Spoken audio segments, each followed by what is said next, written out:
In this video, we'll have a look at the Organiser module of Inclood.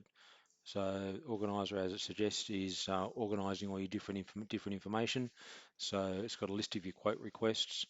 So this is where you as a supplier have been requested to provide a quote. List of job requests. So you got jobs as opposed to quotes. So typically with a quote, you'll go there for free, scope out the quote, find the information, and submit your quote.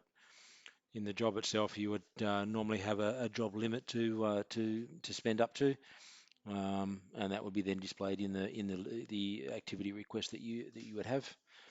List of routines, as it suggests, those routine jobs, so garden maintenance, window cleaning, cleaning of any sort, etc. Um, Schedule, as it suggests. So this is a schedule of all my jobs at the moment. So schedule task is still being worked on. There's still a bit of stuff under the covers being done. That's not been finished yet, but eventually you'll be able to see as a supplier, you'll be able to have a list of all of your people and allocate jobs to them on that schedule and see what they're doing.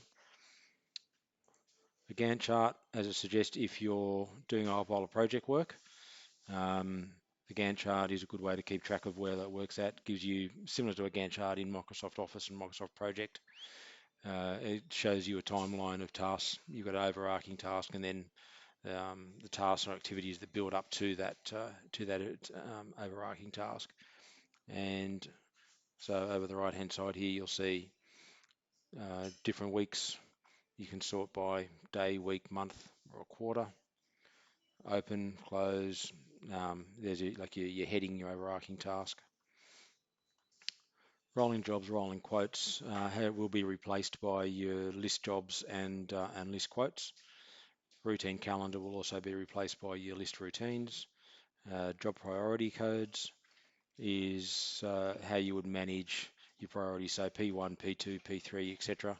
So you can be able to configure what the response times are for those appropriate priority codes.